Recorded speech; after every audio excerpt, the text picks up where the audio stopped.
Dice que cayó el consumo de carne al nivel más bajo de la historia y no es nada de sorprenderse, ¿no? Porque alrededor de 300 pesos un kilo de carne es complicado cuando la mayoría de los trabajadores está ahí viendo si entre un par de sueldos llegan a la canasta básica. Entonces no es algo muy simple. Pero bueno, para que nos explique un montón de cosas que giran en torno a la economía, ya estamos en comunicación con nuestro querido columnista Alejandro Otero. ¿Cómo andás, Alejandro? Te saludan Gaby Corral y Fede Kline. Muy bien, Gaby, ¿qué tal, Fede? ¿Cómo están? Buen día. Buen día. Bien, lejos de comprar carne, por lo visto, y no soy la única, estoy viendo en la tele, pero contanos un poco cómo ves vos la economía de nuestro país. Mira, ese dato que apareció y está siendo comentado en muchas partes es muy, muy interesante y me parece bueno detenernos en ese dato, porque si uno entiende lo que está pasando hoy con la carne en la Argentina, no solo puede entender lo que sucede en buena parte de la economía de nuestro país, sino que además puede entender la historia de los conflictos más importantes que han marcado la vida de nuestro país, incluso hasta el presente. ¿Por qué digo esto, Gaby? ¿Por qué lo digo, Fede?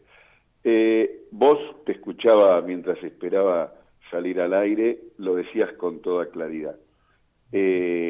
Ha caído el consumo promedio por debajo de lo que se conoce o lo que era normal en la Argentina, a menos de 50 kilos por persona en el año.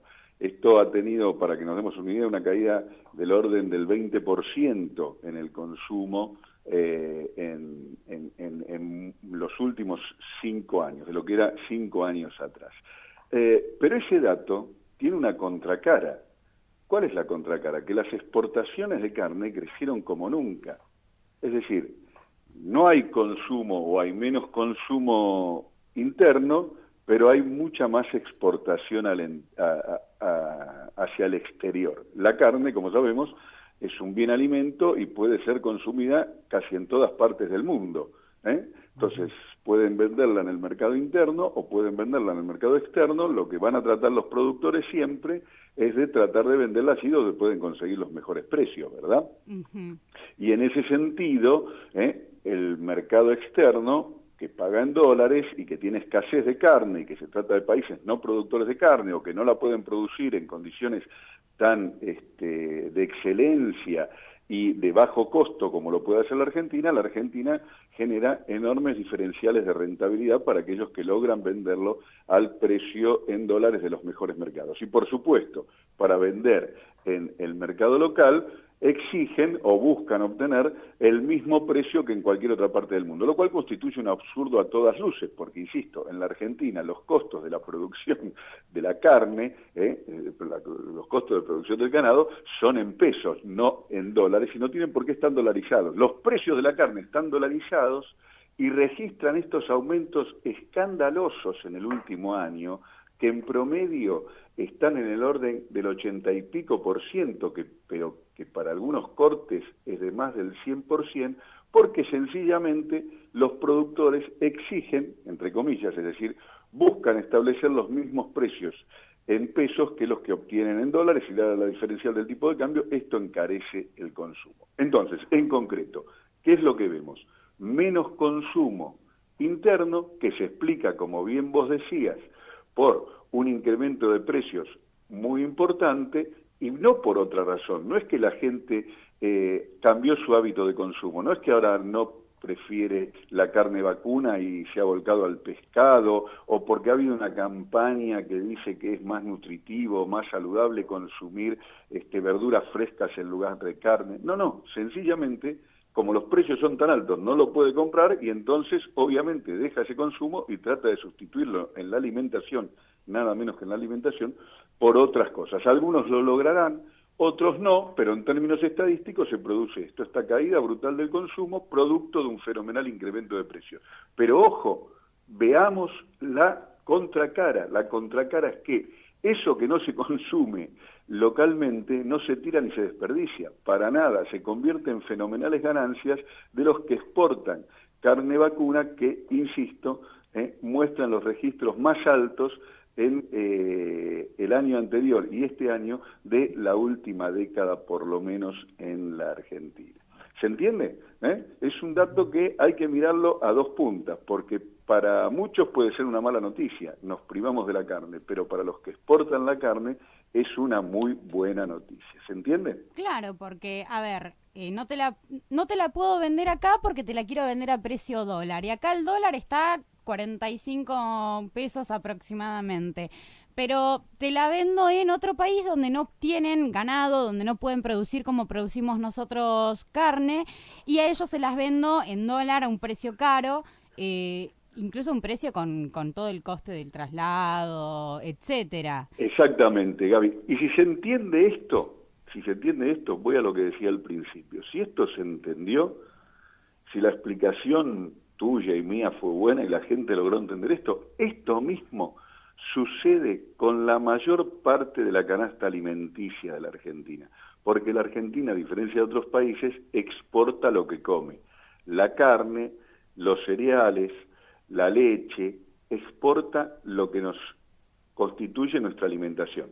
Por eso, los precios de los productos alimenticios en la Argentina han crecido más que el promedio inflacionario. El promedio inflacionario, el índice del precio del consumidor, mezcla muchos precios, y ese promedio terminó ocultando diferencias muy grandes, lo hemos dicho muchas veces. El promedio es escandaloso, pero el crecimiento de los precios de los alimentos en la Argentina lo es mucho más, porque ha crecido mucho más, como por ejemplo pasa en la carne. Entonces, con las particularidades de cada caso, lo mismo pasa con el conjunto de los alimentos. Lo mismo pasa con la carne que, por ejemplo, con las harinas en la Argentina y por lo tanto con la pasta, y por lo tanto se registran esos fenomenales aumentos también en las pastas, en los fideos. Esto es muy importante de entender porque este análisis, insisto, de la carne sirve para iluminar o para entender lo que pasa con otros bienes alimentos. Pero como decía antes, también sirve para entender los conflictos históricos de la Argentina. Porque en la Argentina el interés, no la ideología, el interés de los exportadores es contrario al interés de la mayoría del pueblo argentino, porque mientras el pueblo argentino quiere consumir, los exportadores prefieren que eso no se consuma localmente para exportarlo. Entonces ahí está el origen de los conflictos históricos del país y de buena parte del conflicto del presente. Para los que producen alimentos en la Argentina, el negocio está en producirlos baratos en la Argentina y venderlos caros en el exterior. Para el pueblo argentino, consumir los alimentos que se producen baratos en el país es indispensable porque la alimentación no se puede sustituir.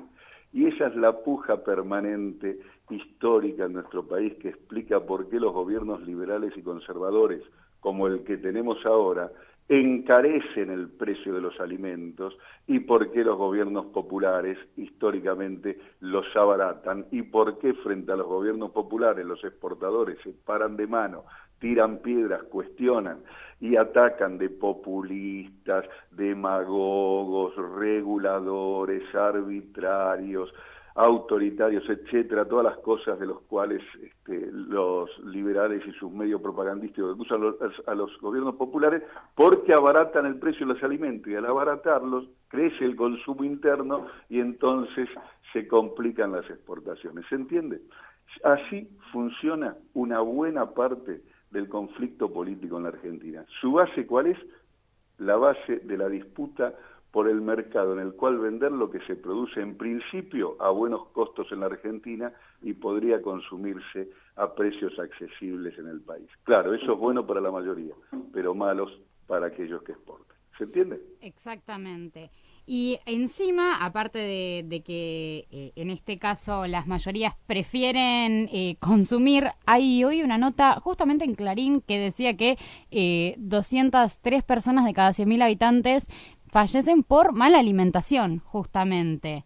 Entonces, se nos complica un poquito más la ecuación en este caso. Ni duda cabe, nos jactamos de producir alimentos para 400 millones de habitantes y no podemos terminar de alimentar bien al 1% de esa cifra, es decir, 40 millones de habitantes, que es lo que somos en el país. Bueno, Alejandro, la verdad que muy claro lo que nos acabas de contar, así que te recontra agradecemos que sigas participando con nosotros en la columna económica y esperamos a la próxima de la semana que viene. Dale, nos vemos el jueves próximo. Nos vemos el jueves próximo, un abrazo enorme. Estábamos recién en comunicación con Alejandro Otero, nuestro queridísimo columnista económico, hablando, bueno, justamente de por qué la carne está tan cara, por qué cada vez consumimos menos. Claro, porque nos quieren vender a nosotros en precio dólar, que lo venden en lugares donde no se produce. Básicamente es esa la razón. Es como si a nosotros nos quisieran, y ojalá pasar, es como si a los estadounidenses les vendieran las cosas que ellos producen al precio que nos las venden a nosotros. ¿Te imaginas? Claramente no les cerraría el precio a ellos, pero sin embargo con nuestros productos sí lo están haciendo.